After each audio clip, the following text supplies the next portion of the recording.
Welcome back. This is episode 216. This week, I'm joined by special guest, Erik Kroll. Erik is a financial advisor in Wisconsin, and he specializes in helping people over 50 deal with student loans, and he has a website, Student Loans Over 50. Welcome, Erik. Hi, Ryan. Happy to be here. Yeah, thanks for coming. I'm excited about this episode because student loans are something I haven't really covered in any past episode.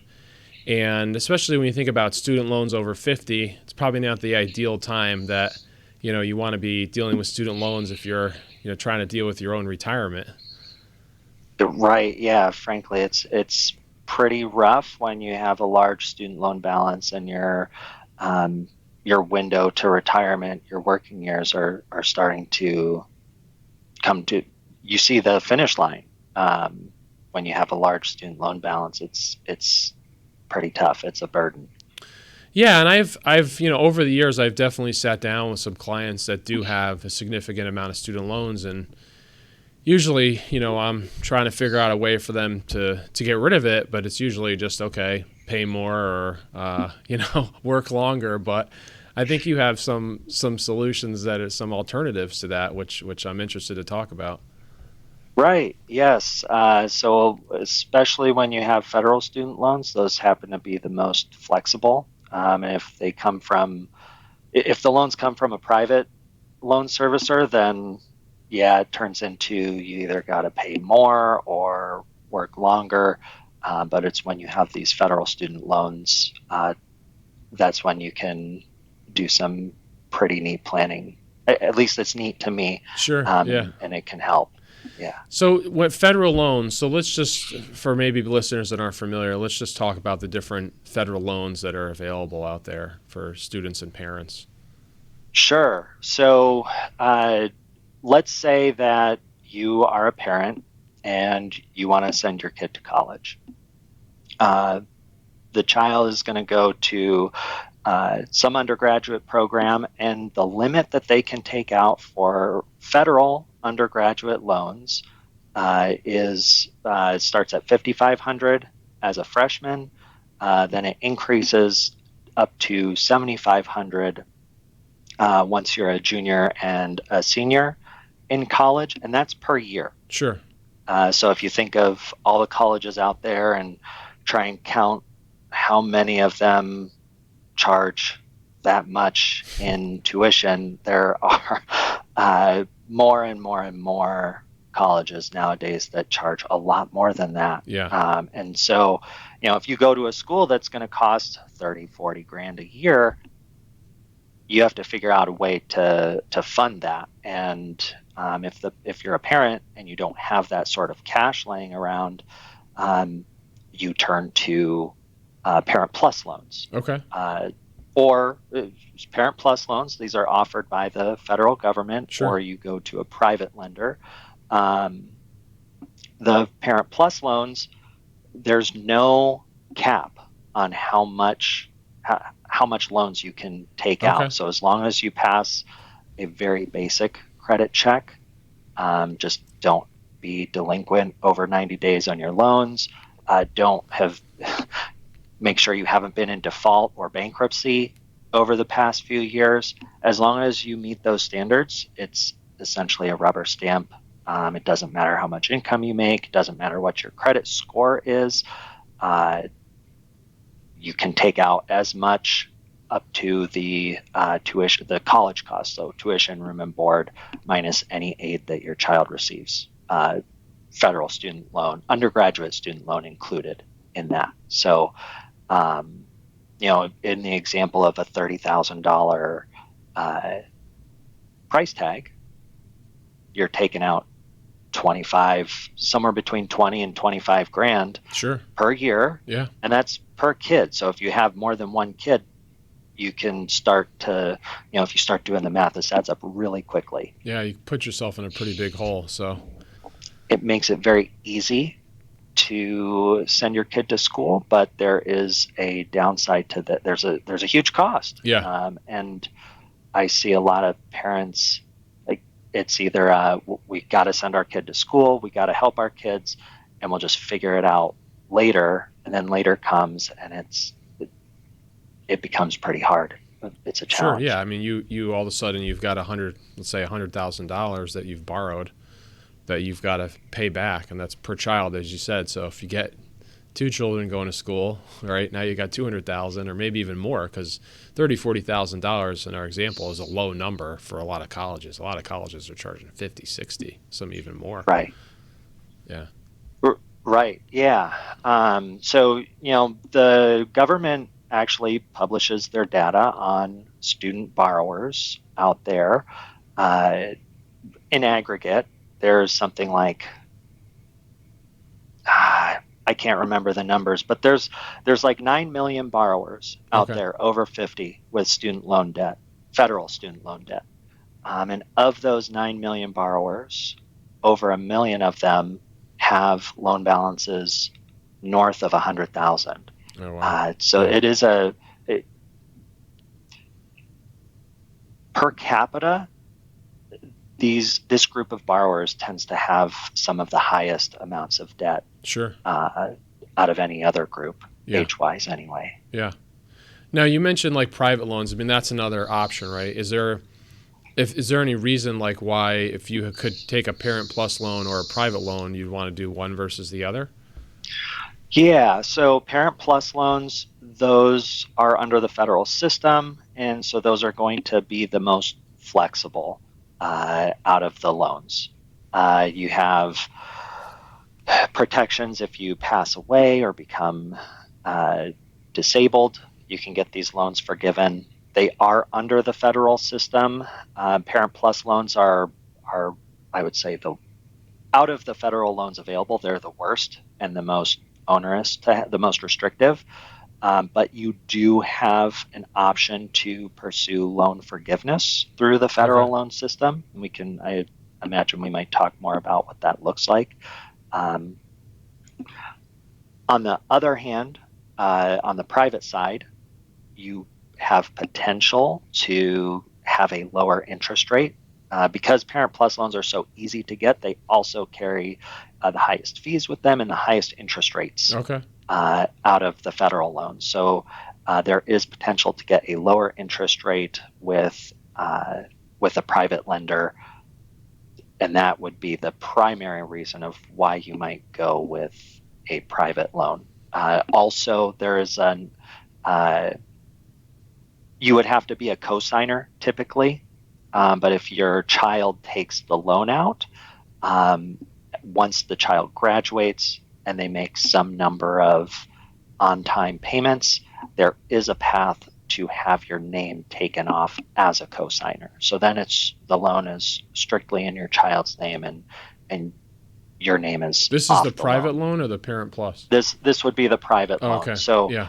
it might help to understand that when you take out a Parent Plus loan, it is the parent's name that goes on that loan, Sure. and they are the sole person responsible for paying off that loan. So if you say, hey, I'm going to pay, but you need to help me pay, and somehow your child says, no, I'm not going to, I mean, hopefully that won't happen, but technically it's in your name, right? So there's no responsibility for them. Yeah.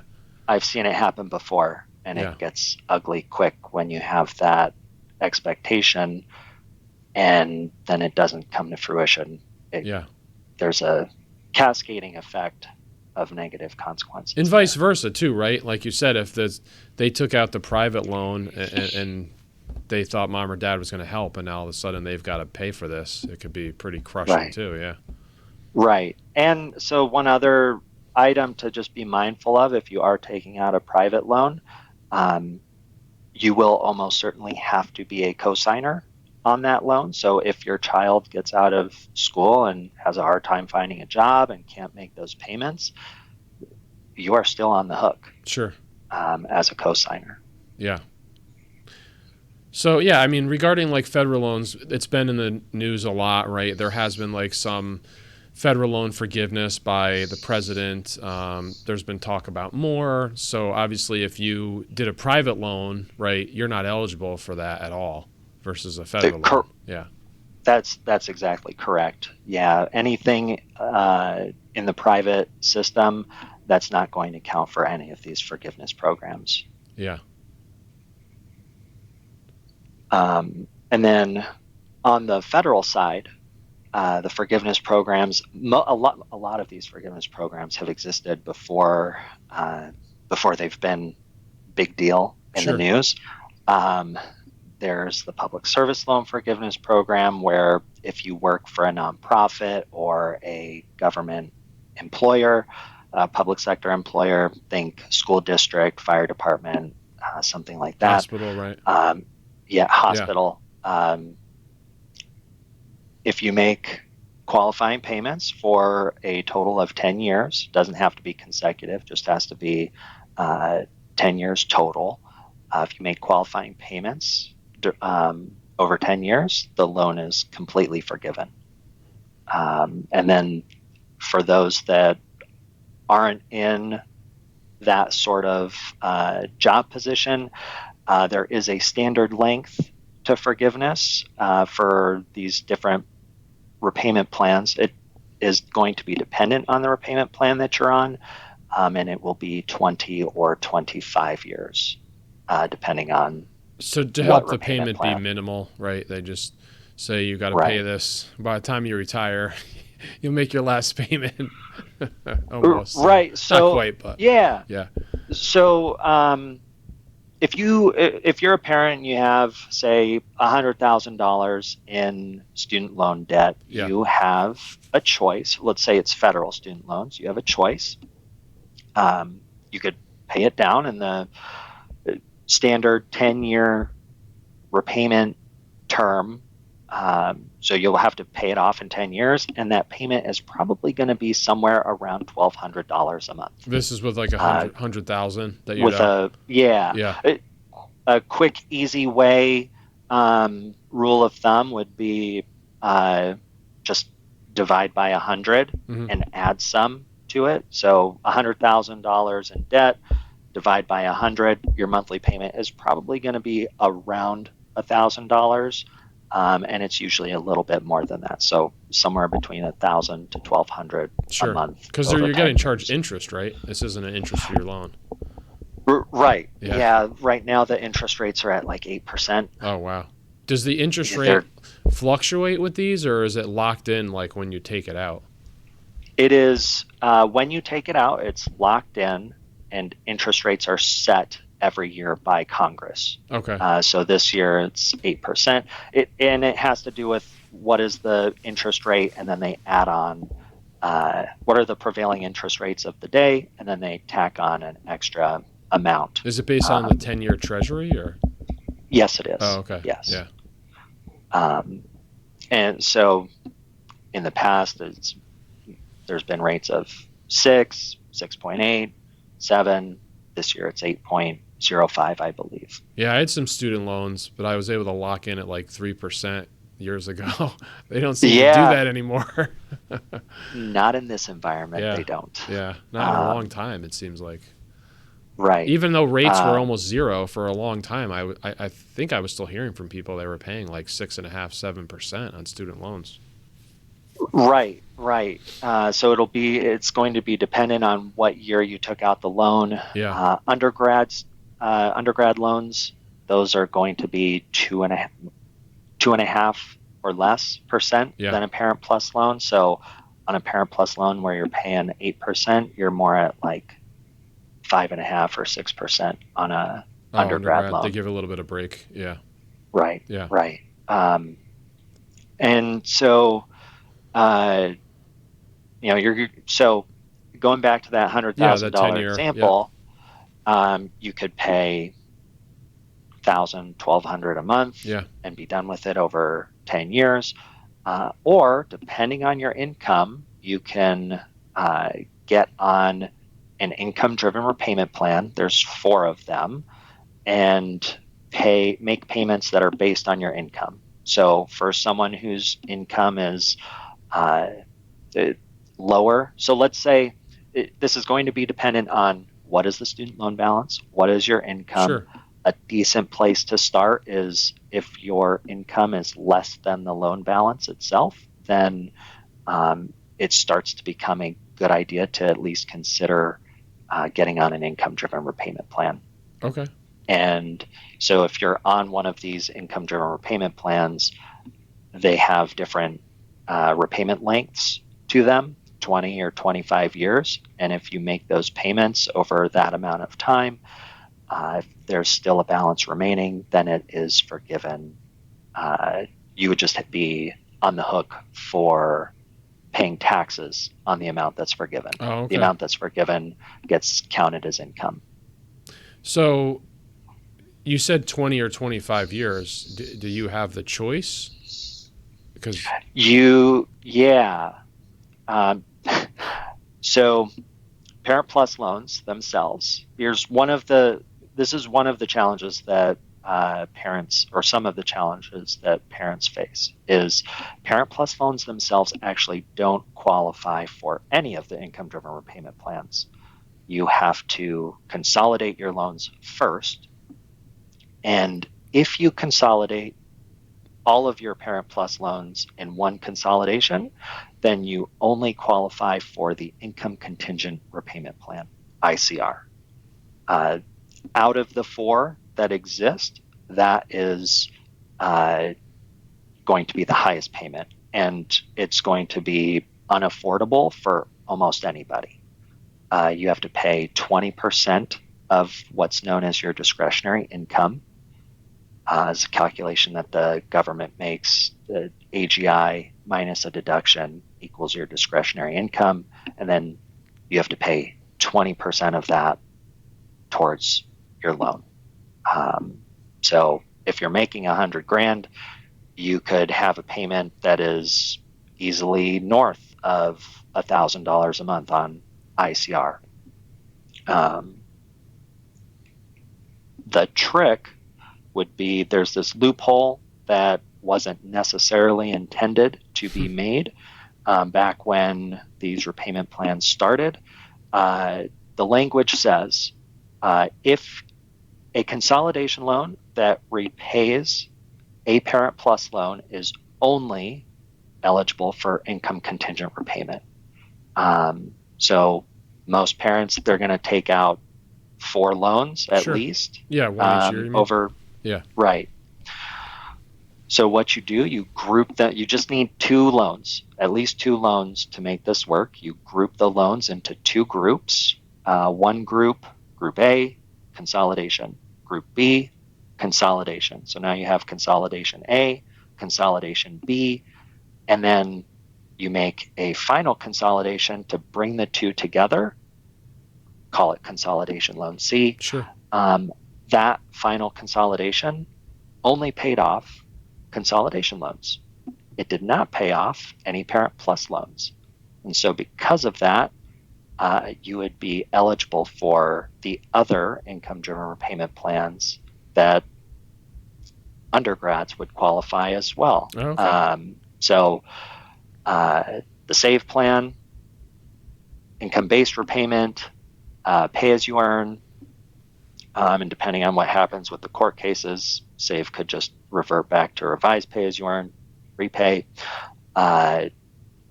Those payments, or those repayment plans, you're looking at half the payment as you would need on income contingent repayment. Okay.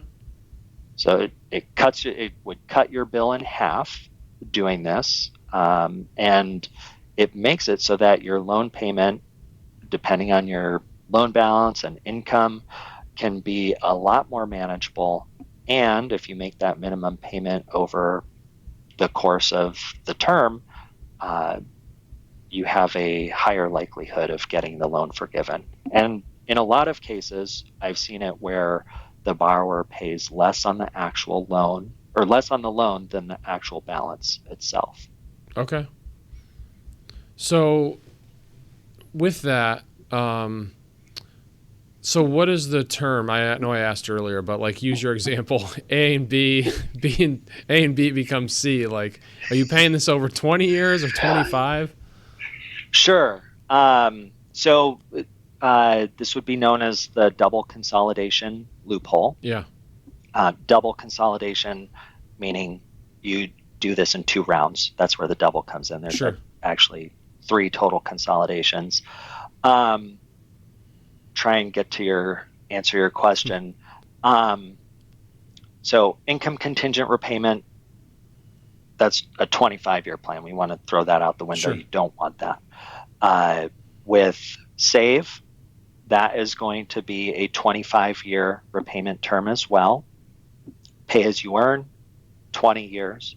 Okay. Income-based repayment, it's going to depend on when you borrowed your first loan. Oh, okay. If it was after July 1st of 2014, then it's going to be 20 years. If it was before that day, then it's going to be a 25-year term. All right. Okay. Repayment. So that's why it's hard to answer. A lot of moving parts. Yes.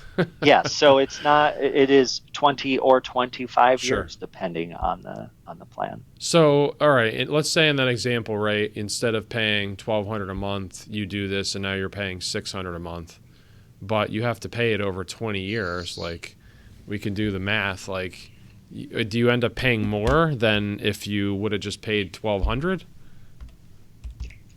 It depends. It really depends on your income. It depends on the loan balance. If you are going to pay over the course Because that would be of 20 years, $144,000. Use my example, if my math is right, over 20 years, right. Versus you could have paid $1,200 over 10 years. Right. So there's a lot of factors that come into play here. So let's say the borrower's 55 when they start entering repayment. Are they going to work 20 more years? Yeah. Are they going to, if they retire halfway through, a lot of times income drops. Oh, so I didn't think about that. The payment could potentially drop. Yeah. What are you comparing it to? Sure. If you're comparing it to paying $1,200 over 10 years, you're still going to pay, I don't have the math on hand, yeah, but you're going to pay north That's of $144,000. So I guess it's the same. Right? Pay now or pay later. And so you're making these very high payments. Yeah. If your comparison is $1,200 or $600, sure, maybe it makes more sense to pay $600 now and save the $600 towards retirement. Yeah, and also, what can you afford? Right, you might not be able to afford $1,200. You might be pretty strapped financially if oh man, I got to make this $1,200. $600 might make you feel more comfortable or be more comfortable. Right. Exactly. Yeah. And then another potential factor would be, who is your employer? Is it a nonprofit hospital system? Is it a public sector employer like a school district or something like that? Then you're looking at a 10-year. This is even for parents? Repayment. So yes. So you have a Parent Plus loan. You do the double, what do you call it? The double loophole? Double consolidation loophole. And you're working for a hospital, right? You're an administrator maybe that's qualifies as is it a 501c it has to be? Right. And then 501c3. You could just do a 10-year payment of $600 potentially, and then it gets forgiven? Exactly. Oh, wow. Yes. Even better, yeah. And that forgiveness is tax-free. Oh, okay. I was wondering about that. That was a question I had from before. So the Public Service Forgiveness Program, is that what you said it's called? Public Service Loan Forgiveness Program. That is tax-free. Okay. Correct. Yeah, I hear a lot of doctors doing that, obviously, because the cost of medical school is so much, right? You could be $400,000, $500,000 in debt by the time you become a doctor, and think about that payment, what that's going to be. Right. $5,000 a month, $6,000. Yeah. And most doctors, they're in residency for the first 3, 4, 5 years. Sure. And so their income is much lower during that time. There's a lot of factors for doctors where student loan forgiveness is a very enticing path. So do they do the same thing, or they just go straight to public service consolidation? If they have no Parent Plus loans, they can go straight. They don't have to worry about this double consolidation loophole at all.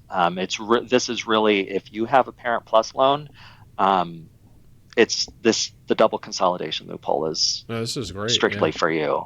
Yeah. So it is a loophole. So what is I guess we never know what Congress is going to do, right? There's a lot of loopholes, like the backdoor Roth IRA we talk about all the time.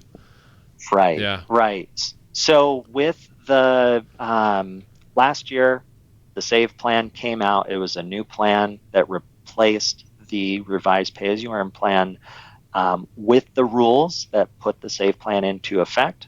They also put in language to close this loophole on July 1st of 2025. Okay. So this would be important to keep in mind if you're in the situation.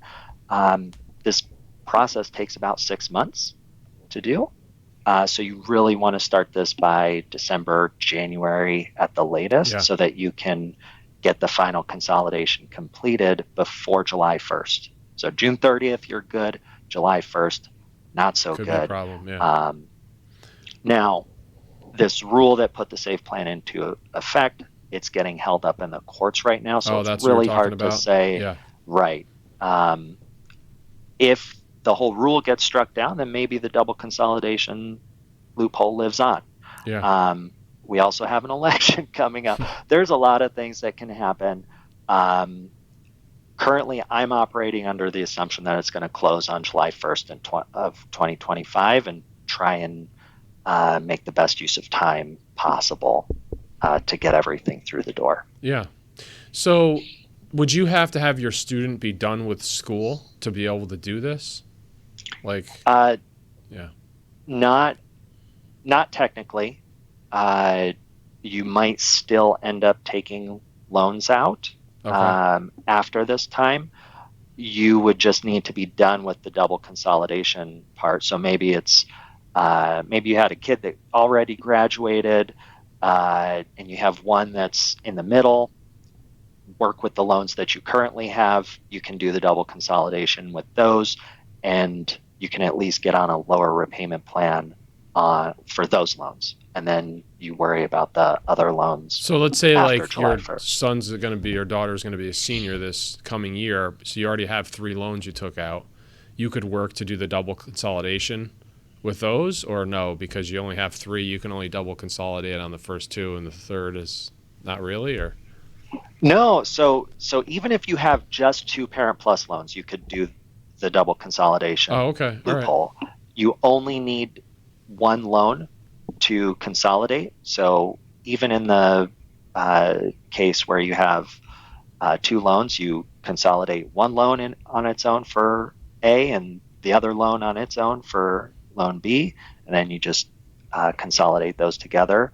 If your child is a senior, then you might be able to do some work to even split out this year's loan into 2 separate pieces. Okay. And so you are trying to do the double consolidation loan with, say, 2 loans for the first 2 years, and then junior year and half a senior year in the other group. Okay. And then you consolidate both of those. And then you just have 1 piece hanging out there that maybe you have to pay on ICR if you do the if you want to pay on that as well. Oh, interesting.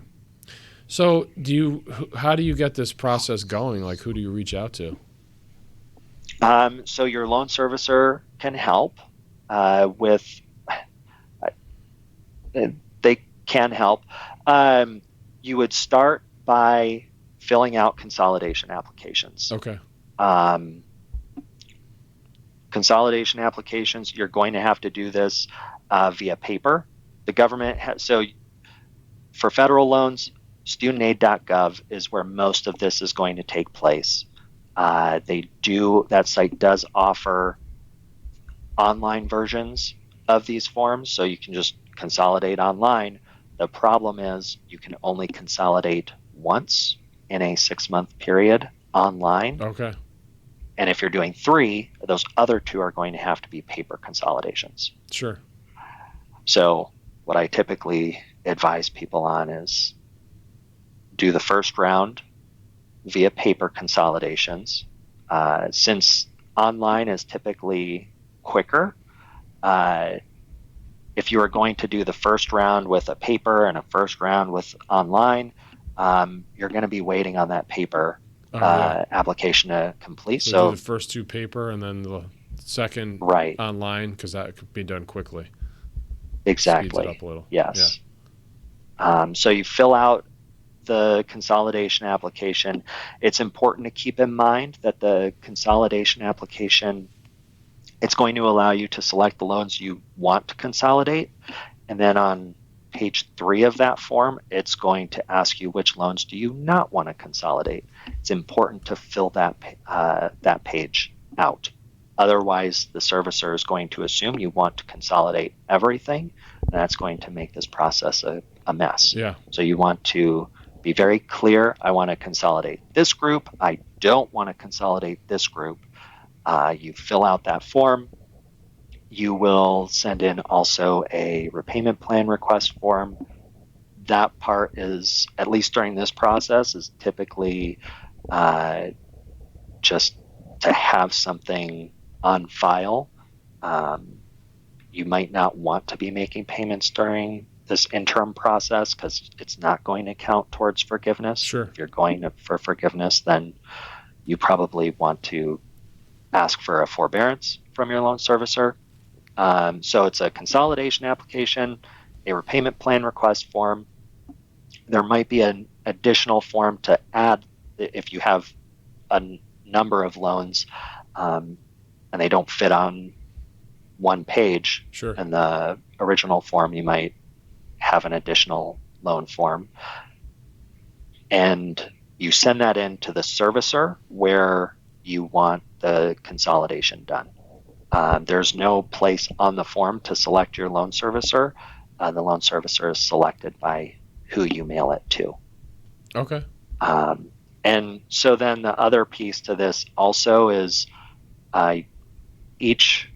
you don't want to consolidate with the same servicer in a 6-month, it's 180 days, so effectively 6 months. You don't want to consolidate with the same servicer in a 6-month window. Otherwise, they can just mash the consolidations together as one consolidation. Oh, okay. And again, this would mess up things. So if you have in mind who you want your final servicer to be, you can work backwards from there. Okay. Say, I want Advantage. I'm not saying that either of them are better than the others. It's kind of a who is the least worst out Sure. of the bunch. In my experience, say you want to end up at Advantage. Well, now I'm going to do my first round consolidations with Mohila and Ed Financial. Okay. Interesting. Yeah. There's a lot going on. Yeah. So obviously, people can do it themselves. They can reach out to you. So it sounds like you can help with this process as well. Yes, I do this on a regular basis. I hope to provide the resources if someone wants to do it on their own. Otherwise, I do offer as much or as little help as needed, whether it's just setting up a strategy for the borrower. Hey, double consolidation is what you need to do. And then also after double consolidation, which repayment plan are you going to choose? It's not always the same plan over and over Sure. again. Yeah. What comes after double consolidation? Double consolidation opens the door for these other repayment plans. So what repayment plan is that going to be? And how do you make the most advantage of this? And then, so there's a strategy, and then helping borrowers by walking them through, holding their hand through the process. If we need to call a servicer, we get on the phone together, call a servicer, make sure all the forms are set up properly, and make sure this goes as smoothly as possible, because there's a lot of complexity here, and the stakes are very high. Yeah. Yeah. Definitely. Yeah. So awesome. Yeah. So if people want to reach out to you, where's the best place they can go, Erik? If you want to reach out to me, you can always email me, Erik@StudentLoansOver50.com, ERIK at StudentLoansOver, all spelled out, 50.com. Otherwise, setting up a phone call with me through my website is the easiest. And if you look on the resources page, there is a complete guide for the double consolidation process as well. Awesome. And it's StudentLoansOver50.com, right? Correct. Yeah, okay. Yes. And I'll put a link in that in the show notes. This is episode 216. So you go to retirewithryan.com /podcast /216. You can find that too. Well, thanks so much for coming on, Erik. This has been awesome. I learned a lot today about student loans. Yeah. I'm so happy to be able to talk more about this. Thanks for having me on your show, Ryan. Awesome. All right. Have a great week, everyone. And as always, if you have a listener question you want to have considered for a future episode, you can head over to retirewithryan.com and click on Ask a Question. Take care.